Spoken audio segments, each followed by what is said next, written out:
I'm so glad that you're joining us with your daughter. It's really wonderful because we actually go back quite a ways. And it's very interesting because I first met you through Muriel Grossfeld. I I don't know if know. you remember that.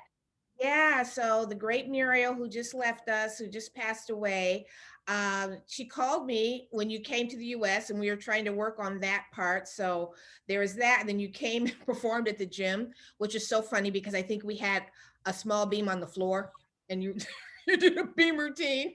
I don't No, know. no, I remember that. That's so funny. I do. So, you've always been such a supporter of the Wendy Hilliard Gymnastics Foundation and come to visit the kids. And so that's always been great. But for this, we really want to hear your story because it's really interesting for us. We're focusing on Black gymnasts in history, but, I always take things from the US, but you have a different perspective because being from Cuba. And one of the questions I really wanted to ask was, how was it or the difference being a Black gymnast in Cuba as opposed to the US? So basically, it was a 9 and day. Cuba system is very disciplined, and I started when I was very little, and uh, it's taken away from my parents. The whole entire week, and I only saw my mom once and my father, stepfather, by the way, once a week, and sleep over school. And it was a lot of work, and then I was only 6 years old, and trying, to make my dream come true. At the time it was just, gymnastics. I sleep gymnastics and ate gymnastics, and everything was about gymnastics. And I loved it. And then that's what makes me go through, those hard things of not having my family next to me, telling me at nighttime, talking me at nighttime, or saying it's okay, crying a lot of nights because I felt by myself at 6 years old and stuff like that. But, at the end of the day, it was a dream come true. And then that's when I came to the US, it was a refreshment. I was older, of course. It was hard, but it was something that I wanted to do. And then I always liked gymnastics, but in Cuba it was like, okay, a job, another day in gymnastics. But here it was like, oh, it was like, okay, now I can really enjoy the sport, doing what I always love to do, and just giving, I used to coach and just to do gymnastics at the same time. Had a business, and then I had to deal with that as well. And it was just something that I had to like juggle back and forth what I wanted to do, but it just happened. And the time wise, I used to go to school in Cuba. Then at 12 o'clock, I used to train for 3 hours, then rest 1 hour, and then come back and do 3 more hours. And I did that for years, and then do like homework at 10, 11 o'clock at night, go to sleep, get up again at 5 in the morning. And then that was the cycle for years. And when I got older, it was a little bit easier, but it was hard.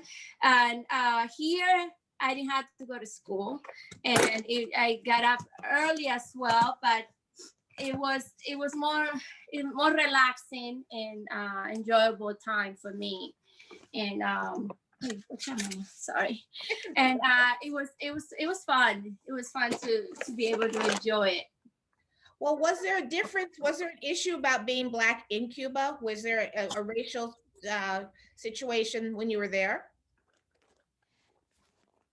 In Cuba, it's yeah, a little bit. It's like something that it was always back in my mind that, okay, yeah, I was a Black gymnast, and back in when I first started when I was 6, then he wanted me in the sport because my bottom was too big. I had too much muscular. It was too much muscle, and I wasn't like that, the white typical Russian style gymnast, and they didn't want me in the school. So that right from the first time I experienced the racist, because I was a Black gymnast, and it was wow. Yeah. That was interesting because for me, and I say during my era, 'cause I was competing in the 80s for in rhythmic gymnastics, especially the only other gymnasts that were Black in the world championships were the Cuban gymnasts, the Cuban rhythmic gymnastics team. And Right. so, yeah, Yeah, it changes through the years, but it wasn't at first, it wasn't like that. It was all white girls, and then it started to change, like by the 80, I started in the, I was 84, it was the 84, mhm, 84, 85, then it started coming like regular, because Cubans are more Blacks than white, so they led after, I was after me, because I was one of the first Black in the school, because they always pick, they were mixed, but then they were like more white girls than Black girls, and it started to become like, okay, rhythmic gymnastics, it was the same way, it was just white girls, and then it started to become like black gymnasts back in the 84, 85, in that era, that time. that's interesting. That's really interesting. Yeah. And then when you came to the States, which was interesting because you had this really great career as an athlete in Cuba, how was it when you came to the States? You said it was more relaxing as far as you didn't have to train that much, but did you feel any situation being a Black gymnast when you got to the US?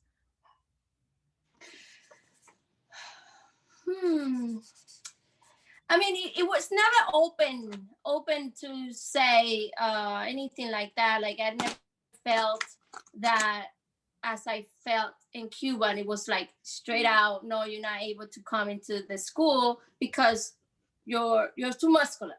And sorry, but then they realized that, okay, they brought me last minute, and they said, okay, then you are able to be in the school. But it was the last minute, and I was like, oh, great, okay. But here, I don't never felt that, like that straightforward, Mm-hmm. racism like that. And then I mean, it was the Marta Caroli era, talking about that is like discipline, you do your job, you get it done, or else you out, type of thing, you know what I mean? So it was like, I don't think, I never felt like that, left out situation kind of thing. And since I was here, I actually felt like, okay, I was welcome. And it was hard the first year to like compete for the US because of Cuba didn't allow me to compete. Right. But at the same time, it was the United States welcoming, like, I was so excited, and it was like so happy that I was able to like be part of, United States, gymnastics. So I was always looked up Dominique Dawes, Shannon Miller, and not, well, all those names up, those are the biggest of my time. And I was like, wow, I'm not part of that right now. That's amazing. So when I made the Olympics team, I was just broke in tears. I was so excited. I was like, I couldn't even talk for a day or two. I was like, wait, no, actually, no. It was for a week. For a week, I was like, wait a minute. When I came back to my gym, I couldn't even like stay like calm, and I started to like get a little bit like my head like loosen things. I was like, okay, calm down, Annia, calm down. I couldn't even do a dismount on bars. I was like, what happened? Wait a minute, am I okay? So I was a little bit off for a whole week until okay, get it together. This is right now. It's work. Okay. So I just, after that, relax, and then get back to calm gymnast and stuff. But it was a lot to take in at first. It was a lot. So it was exciting. It was an exciting moment. Well, Yes, I felt very lucky. Yes. Well, how was it to compete in the Olympic Games? I mean, remember, you had gone through a lot of injuries as well. You had come back from injuries, which I don't think people understand how challenging that is. But what was it like to compete in the Olympic Games? It was beyond a dream come true. It was just a moment that in time that my life like felt like it stopped. It was like, okay, I'm living this in this bubble. I'm part of this huge and amazing thing that it was 2 weeks, but it seemed like a whole 2 years. Every day, every hour, it was like so intense. And it was amazing to just come back home, and then you kind of like realize it, what you did and what you're going through and all that, like I still don't remember how I woke up to the podium. I mean, like my body shut down. I only felt like that moment of when the not the national, but I was like the national anthem of Romania was, and then I woke up and I kind of like visualized everything that I'm going through since I was a little through that point. Honestly, that's what I remember. Really, I don't remember like what happened like 2 minutes before I did the vault. After that, I was just, that's it. I just shut down. It's like my brain was like in a bubble kind of thing. I was like, okay. When I realized it, I got the medal. I was like, oh, okay, what just happened? It's like you can't even explain it, how you feel. Like you stop. Like that is just, it's just a moment that in life that you never forget. That the same moment in life that you got birth from your child is that you don't never, that feeling, that emotion, you never forget that. And thanks God I experienced it twice. So here her and here, so I got that in me for sure. But the Olympics, I qualified twice, but I only had that moment, that going to Athens one time. But Right. So you really went through a lot. I mean, your story is so long. You qualified in 1996. I'm sure it was pretty tough not to go, but how was it? Because you're working for something. Is it just that's how it was? They said we're not sending the team to the Olympics. Oh, my coach and me and two other gymnasts went to Puerto Rico and stayed there for a whole month. And then we went to the World Championships. That it wasn't the Olympics qualifying for the Olympics. We just did that just because we want to go to a World Championships. So when I got their place on vault and all that, and then they decide to, okay, if she did this, well, she's supposed to be good enough to go to the Olympics. So they gave me they call it a wild card for that 96 Olympics. So I qualified without even knowing that I was going to qualify for the Olympics in 96. And I was like, also, whoa, great.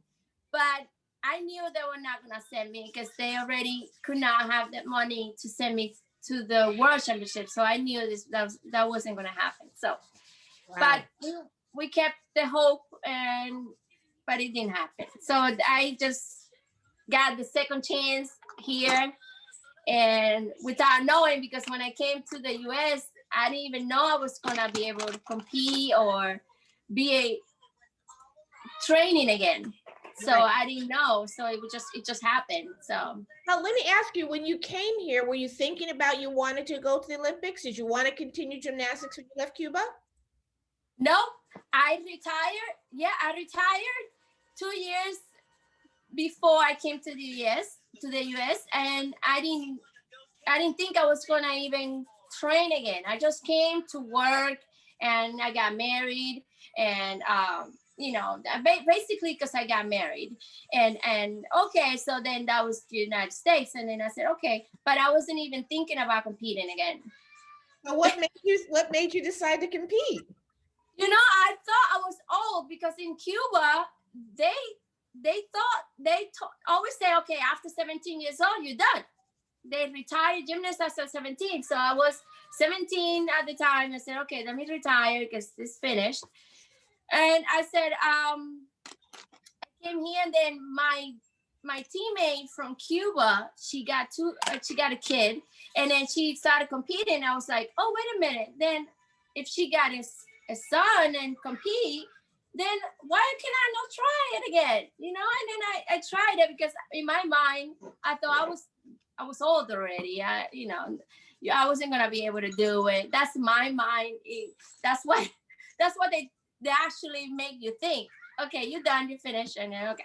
So, but I came back, and then I was like, okay, this 6 months took me 6 months to get back in shape and get ready for the Olympics. For the national championship. And I qualified, and I was like, oh, great. So it was something very, not even like a casual thing. Wasn't like, okay, I'm gonna want to go to the Olympics. It wasn't even thinking about. I didn't even think I was good enough to be part of the United States team. But then I saw Tasha Schweiker, and I was like, oh, I can do that. Oh, I can do that. Why not? And I started keep watching what's happening and stuff like that. And I said, okay, let me try. And then it just happens. That is so interesting because it's so hard to do the Olympics. It's so hard to do that one. So obviously you were really well trained, and maybe because you weren't thinking about it so hard, that made you be able to do it. That's a very interesting story. So if you don't mind, how old were you when you started training again? I was 21. I was 21. Yes. Yeah, it was in 2000. Yeah, in 2001. And I was 21. Yes. Wow. Yes. That's interesting. So you just did it. So tell me a little bit, because you said you're up during the thing. Marta was your coach. It was a very intense time. Of course, you said training. I guess I'm assuming that all the training that you had in Cuba kind of prepared you for the tough training that you had in the US. Would you say the same? Yeah, my coach, hold on, Mama. My coach, he was tough. He was a tough coach. Never was like over the top in terms of like things like, abusive or nothing like that. He was a very good coach, but he was tough. He made me do what I needed to do. No, it's no, that's not good. Repeat. So I was a tough gymnast, and coming here, all the good training and all the toughness in the head, it kept me grounded. It kept me like strong, like that, to the point that when I first went to the camp, I didn't know any better. I didn't know who Mana was, and I didn't know I knew who Bella Crowley was because Bella, but I was just, okay, let's just go and have fun. It was like that. And then when I first met Mara, I didn't know she was Mara. And then she's like, oh, you're a very good vaulter. I'm like, okay, thank you. And that's it. I was like, okay. And then when I first keep going to the camp, and then I was like, oh, wait a minute. So it was like a change, like when I saw the girls paying attention and to Mara, and then, I had a story. Like one time I was in the lineup, and then, me newbie to the thing, and I didn't know who Mara Colori was or anything. So I coughed because I was sick at the time, and then I cough, and I turn around and I cough, and then Mara goes, excuse me, why are you coughing? I was like, because I'm sick. But okay, fine. Next time, please, just remove from the lineup. I was like, oops. So things like that, I was like, what should I do if I'm coughing? I don't know. So that's the story, but it's it was tough. It was a hard thing. That's amazing. That's amazing. So tell me, gymnastics has been going through a lot lately in the last 5 or 6 years. looking at it from your standpoint, what do you think about how gymnastics is now, especially in the US?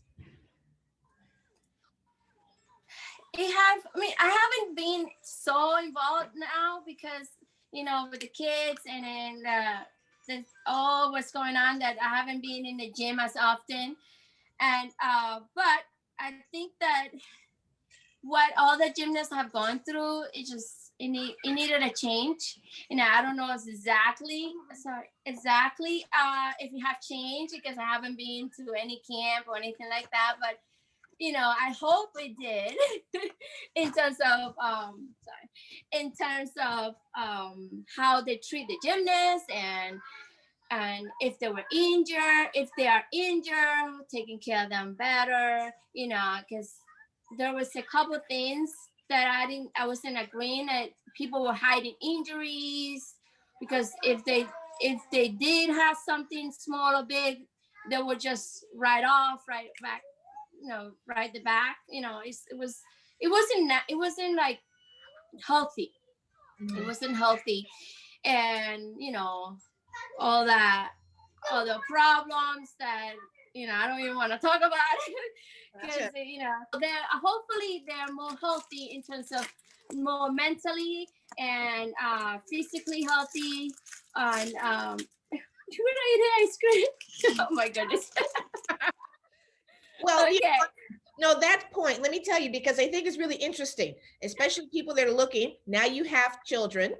The first question I'm sure everyone's going to ask, you want your daughter to be in gymnastics? You want your son to be in gymnastics? How is it being a mom? It's a challenging thing, gymnastics, train gymnastics and all that it's a piece of cake compared with being a mommy. And they're both so hyper.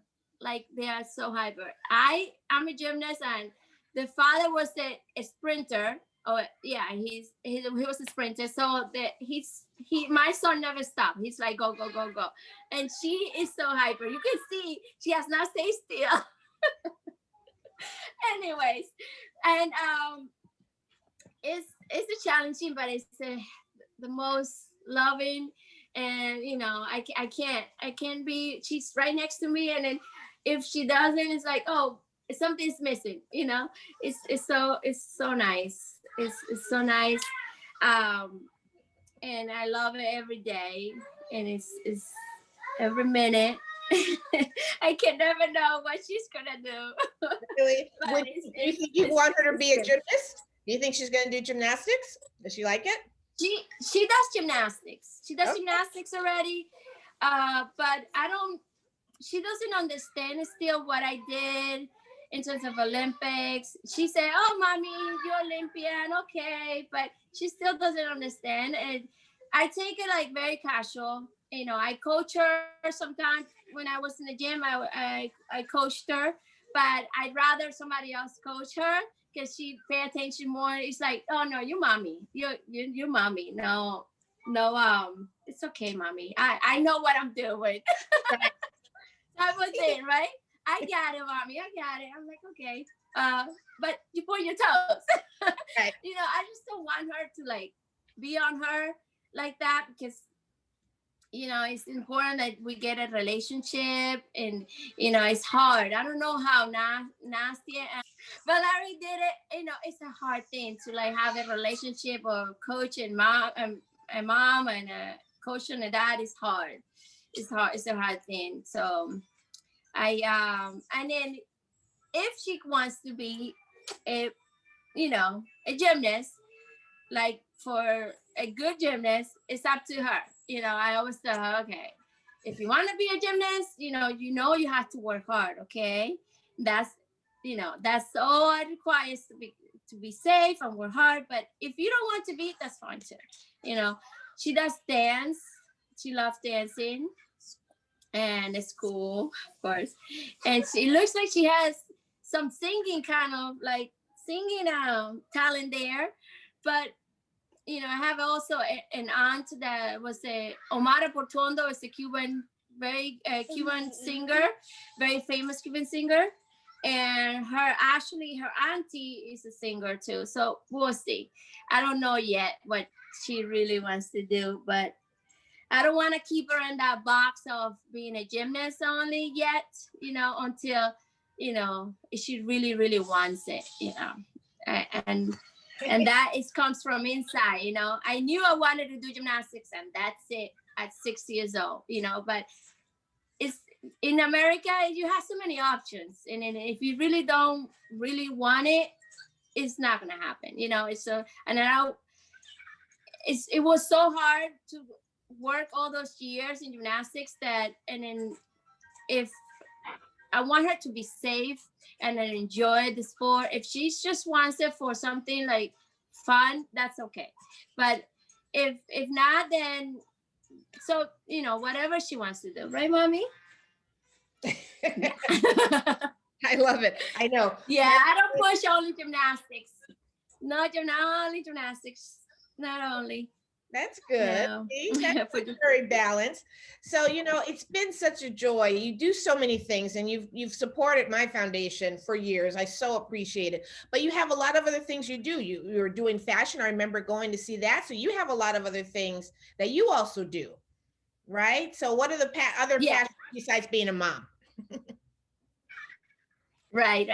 Well, at this moment, I'm just trying to, do the social media influencer, meaning like promoting things and, stay like kind of like out there in terms of that, and doing like some gymnastics, some coaching still. Like right now, I don't want to be out there so much because of, the coronavirus, but